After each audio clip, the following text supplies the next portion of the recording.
तालुक्यामध्ये कुंडेश्वर या देवस्थानाकडे जाण्याचा त्यांचा अपघात झाला. त्या अपघातामध्ये अनेक भाविकांना आपले प्राण गमवावे लागले, अनेक जखमी झालेले आहेत. तर ज्यांना प्राण गमवावे लागले त्या सर्व कुटुंबियांच्या दुःखामध्ये शासन सहभागी आहे आणि त्या आपण सगळे दोन आहोत आणि त्यांना श्रद्धांजली आहे.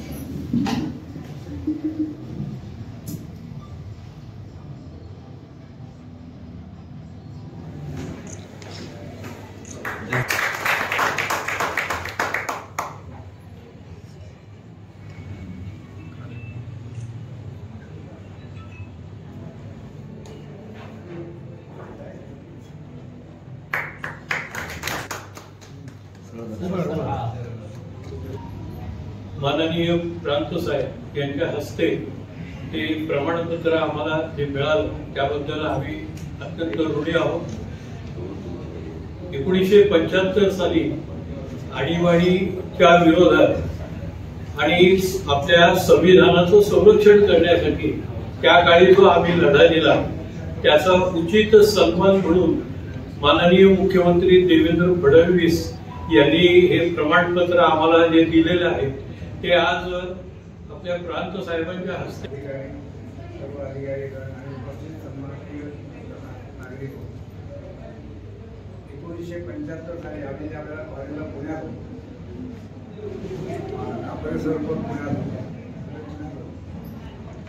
कॉलेजमध्ये असताना आम्ही हा सत्याग्रह केला. ही संपूर्ण देशभर रचना ठरलेली होती. त्याप्रमाणे आम्ही डिसेंबर 75ला गरवारे कॉलेजच्या मैदानामध्ये मी सत्याग्रह केला होता. आम्ही आमच्या याच्यामध्ये एकूण 11 जण होते. आमचे बंधू थोरले जयंत खेडकर प्राध्यापक ते देखील आम्ही कॉलेजमध्येच होतो. ते फर्ग्युसन कॉलेजला होते आणि त्यांनी सत्याग्रह हा आता जो फर्ग्युसन कॉलेजचा तिथला जो चौक आहे त्या चौकामध्ये त्यांनी सत्याग्रह केला.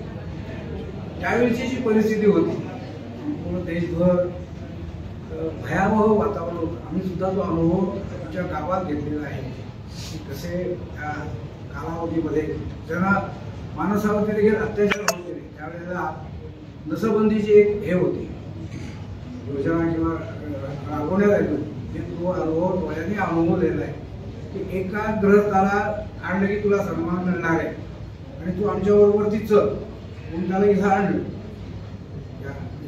त्याला जेव्हा असं कळलं की आपली नसबंदी होणार आहे तेव्हा त्यांनी जीपमधून उडी मारली.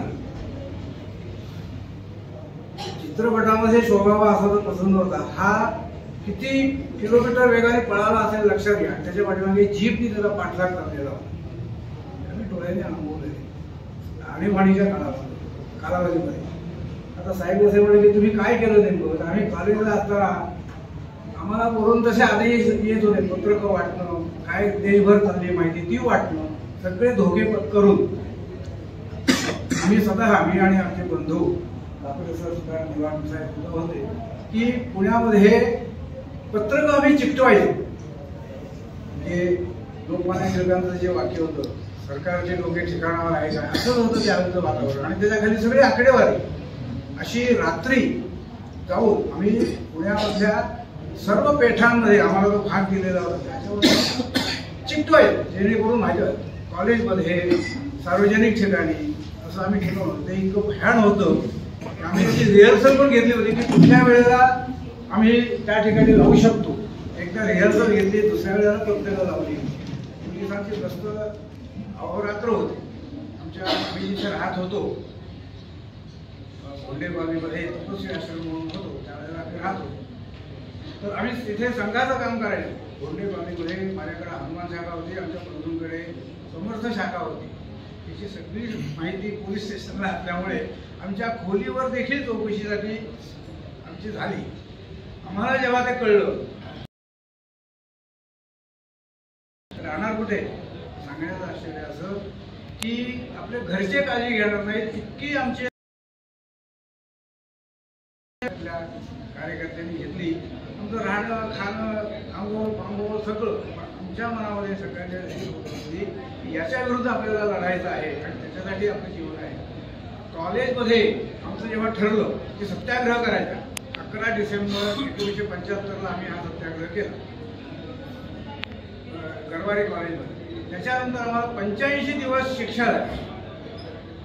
आता हे जे सगळं आहे हे आता सांगण्यासारखं खूप आहे, इमर्जन्सी एवढं सांगणार नाही. गंजीवाले म्हणून होते, नगरसेवक होते पुण्यातले सगळे, प्रौढ होते सगळे, 6 जणांची बॅच होती.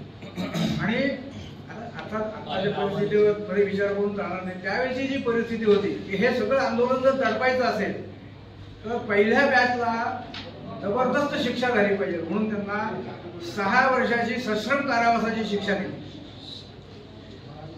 6 वर्षाची सश्रम कारावासाची शिक्षा. त्यांचा दोष काय रद्द करा एवढ्या 2 घोषणा होत्या. अपिलामध्ये त्यांना 2 वर्षाची शिक्षा कमी झाली, 2 वर्षाची शिक्षा झाली. पण पहिली ती बॅच आणि पहिल्या बॅच वेळेला अतिशय घबराटीचं वातावरण होतं. कोणी लोक बाहेर यायला तयार नाही, बोलायला तयार नाही. रस्त्याने जाताना जरी नगरी पुलावरून कोणी बोललो तरी त्याला अटक होत असे ही वस्तुस्थिती होती पुण्यात. पण हळूहळू तशी भीड टिपत गेली, पत्रकं वाटत गेली, लोकांमध्ये जागृती व्हायला लागली. तसा शेवटचा सत्याग्रह हा लक्ष्मी रोडला झाला. लक्ष्मी रोड मला किती हे असतो तर माहिती आहे. आणि लक्ष्मी रोडला त्यावेळेला वन वे होता. तिकडून इकडे खाली अलका टॉकीज चौकाला येणारा सगळा भाग होता आणि त्या ह्याच्यामध्ये अलका टॉकीजकडून बेलबाग चौकाकडे हा सगळा सत्याग्रहाची सगळी बॅच चाललेली होती. आणि मला आश्चर्य वाटेल की ती बॅच मध्ये पाठीमागे समाज, पुढे समाज आणि असा सगळा तो लक्ष्मी रोडचा जवळजवळ 1 तासभर असा आंदोलनाचा कार्यक्रम चाललेला होता. इतकी जनजागृती इमर्जन्सीच्या कालावधीमध्ये झालेली आम्ही पाहिली. त्यावेळेला आम्ही एक महिना येरवड्याला होतो मी स्वतः आणि जेलमध्ये होतो. अनुभव जेलमध्ये राहणारे सगळे संघाचे कार्यकर्ते असल्यामुळे कोणाला नैराश्य नावाची गोष्ट नव्हती. आपण एक पवित्र राष्ट्रकार्य केलं हीच प्रत्येकाच्या मनामध्ये भावना होती. आणि तिथे सुद्धा जसे आज तुम्ही ज्यांना कोणाला कल्पना आहे संघाचे जसे कार्यक्रम चालतात तसे सुद्धा शिस्तबद्ध अनुशासना येरवडा कारागृह आणि विसापूर जेलमध्ये सुद्धा कार्यक्रम चालत असतात. विसाखाली सुद्धा होते. बौद्धिक असायचे, गप्पा गोष्टी असायच्या, चर्चा असायच्या, जेणेकरून सगळ्यांचा मॉरल मानसिकता ही चांगली राहील. आणि असं करून तो सगळा आम्ही कालावधी भेटला. आल्यानंतर बाहेर आल्यानंतर पुढं काय घडलं ते सगळं आपल्याला माहिती आहे की इमर्जन्सी उठली, इलेक्शन झाल्या, अर्थात सरकार पडलं. परंतु त्या याच्यामध्ये आम्ही प्रश्न विचारला तिथल्या अधिकाऱ्यांना की याचा गुन्हा काय आहे. त्यांना गुन्हा सांगता आला नाही. याचा गुन्हा काय आहे कारण आमच्या 2च घोषणा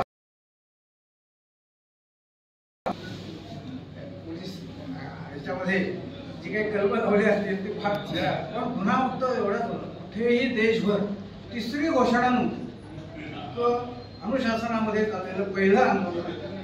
लाखो स्वयंसेवक त्या याच्यामध्ये देशभर आणि अनेक कार्यकर्ते लहानापासून मोठ्यापर्यंत सगळे हे जेलमध्ये होते. कोणी आम्ही सत्याग्रह केला म्हणून 2.5-3 महिन्यापर्यंत होतो.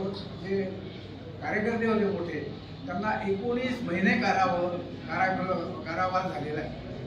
अशा सगळ्या त्यावेळेला आम्हाला अशी कल्पना नाही की पुढे असे काही दिवस येतील.